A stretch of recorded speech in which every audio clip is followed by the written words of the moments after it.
everything just lined up perfectly for the Toronto Raptors, as this team has proven to Bobby Webster that they are going to be competitive in the Eastern Conference, proving that the holes that are on this roster, specifically behind Jakob now at this point, need to be filled up. And an opportunity just arose for the Toronto Raptors to really patch up that hole with a familiar face. So we're going to break down the latest reports, why the Raptors have the ability to jump on this situation, and how they can shore up their center depth moving forward in the season, as well as break down some recent injury updates to both Jakob and Brandon Ingram, who some people were very concerned about after his, concerning little injury out there to his ankle in the most recent game against the Washington Wizards. So lots of stuff to dive into and break down in this video. But folks, we are oh so close to 40,000 subscribers, and still over 53% of our viewers have not hit that sub button just yet. So make sure you guys, if you're enjoying the daily Toronto Raptors content, you guys hit that subscribe button. But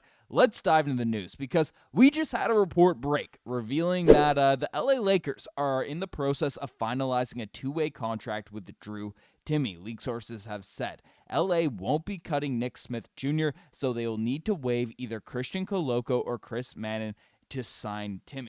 Now, after digging deeper into this, talking to folks from Raptors Digest, Christian Koloko is the clear candidate, the clear guy that's going to get cut. Chris Mannon has been absolutely dominant out there for their G League team, and is a guy that people say that the fan base will completely be in uproar if the Lakers end up cutting. So Christian Koloko is back out there on the free agent market after really, the Raptors didn't want to let go of him and part ways with him in the first place, because if you don't remember, Christian Koloko was drafted by the Toronto Raptors. He was a guy that the organization, the front office, ended up liking, but he ended up having a blood clot issue out there in his, I'm not sure if it was his lungs, but dealt with some clotting issues, and then had to be released based on the NBA's return to play policies. Now, he was out for a very long time, and then reports came out that he could come back, and Shams basically revealed that the 7-footer was finalizing a return to the NBA, and the front runners to sign him were the LA Lakers, along with the Toronto Raptors and the LA Clippers and the Spurs. So it wasn't just the Lakers, the only team that was interested in going back to.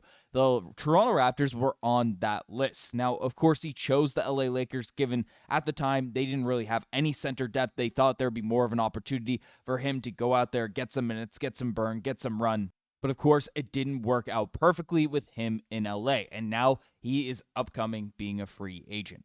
So why would the Toronto Raptors want to bring back Christian Koloko? Why, a guy that was cut by the Lakers, why would he be a good fit? Well, we take a look at this guy's stats, and frankly, there's something that should be impressing a lot of folks, because in the NBA, it's nothing jarring, it's nothing glaring, like, oh, it jumps out at you, we got to sign this guy. I mean, he hasn't scored a point so far this season.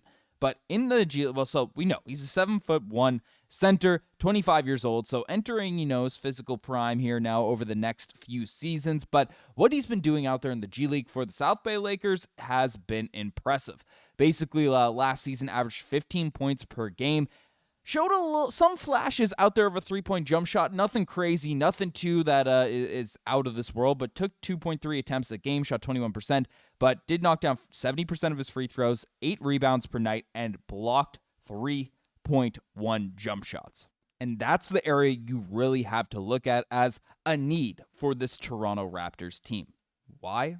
Well, you take a look at this roster, you take a look at this depth chart, and right now the Raptors have just been it's been poetic. It's been a pleasure to watch the Raptors on offense. They can get buckets, they can score, they can do a lot of things out there on the basketball court. But the one thing that they are lacking out there in their depth chart is another 7-foot center that can specifically play off of a Jakob more out there in the lineups. Give you a different look out there defensively. A shot blocking, rim protecting, athletic center. We don't have really any of those guys out there on this team. Yes, Jakob a phenomenal positional defender, and this season he has been phenomenal. Koloko's, of course, not going to be a replacement or anything for a Jakob who is averaging 11 points, 8 rebounds this season, shooting 73% from the field. Poeltl has been fantastic when he's been healthy out there for this group.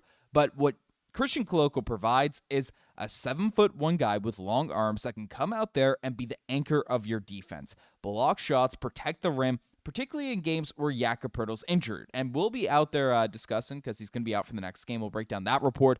But Koloko provides that different look that the Darko Rajaković can utilize in games when Jakob's there. He's not a guy that's going to demand a bunch of minutes. If you trade for Daniel Gafford or one of these dudes, then you have some rotation question marks. They're going to be expensive and stuff. And then when you want to play, a Sandro Mamukelashvili as a small ball, floor spacing 5, or a Collin Murray-Boyles as a smaller ball, athletic, versatile, passing 5, then you could still run those lineups. But when you need a 7-footer, it is a cheap, low-risk option to fill that need, that spot that Ulrich Shamshay was hopeful to fill, but he's dealing with issues of his own here right now. Koloko can come in and be that piece for the Toronto Raptors. There's previously already a relationship with the organization, with the front office, with everything like that. So I know Masai Ujiri's gone, but Bobby Webster's still there. He talked about how it's disappointing to lose Koloko. He was supposed to be a piece out there you're building for the future, and now you have the opportunity to bring him back and see what he can do. At a position of need,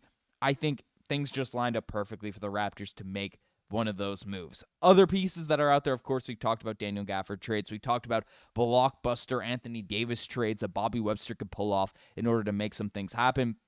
This is the lowest risk move, and even the signings of a guy like Bol. There's questions about how much he cares, the effort he puts in, all off-court stuff.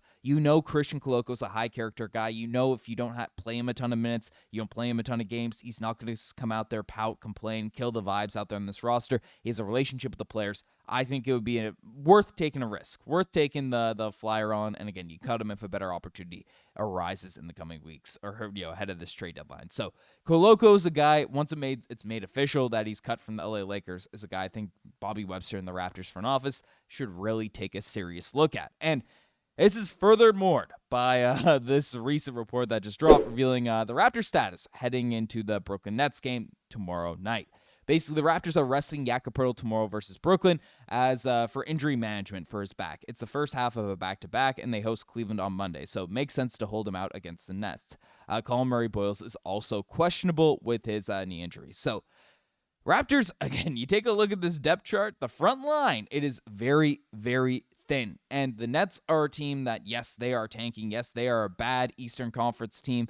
Their front office is trying to lose some games and stuff, but they're coached by Jordi Fernandez. They have Michael Porter Jr. Nick Claxton has been playing better as of late for that team. I believe they just beat the Boston Celtics last night. So this is a team you don't want to take lightly, and the Raptors have objectively been horrible when Jakob has not been in the lineup. You take a look at the Raptors' recent schedule. Their only loss was the game that Jakob rested. Of course, it was against a much better team in the Philadelphia 76ers, but you got to come out and you got to get these wins. The Raptors are in a tight race, even though we have solidified ourselves as the second seed out there in the Eastern Conference. I'll make this big once again.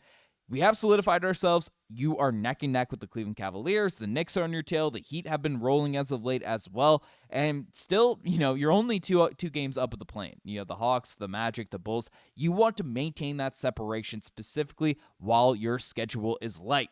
And you face the Nets, you face the Pacers, you face the Hornets, you face the Hornets again. You face a lot of gimme games over the next little while, and then some more competitive outs. So you want to make sure you get these wins. So it'll be a big test in terms of how Sandro Mamukelashvili really looks at I'd imagine the starting center position for this group against the Nets. If we can protect the rim, if we can get those stops, things get a lot more interesting against these bottom feeder teams when Jakob is not in the lineup. So we'll see how things shake out there. Maybe we sign Christian Koloko like that and bring him in and play him for the Nets game. Very unlikely, but let me know what you guys think about all this in the comment section down below. You guys best think this far. Make sure you guys hit that subscribe button to join us on that journey to 40,000 subscribers. Anyways, I'm signing out. Cheers.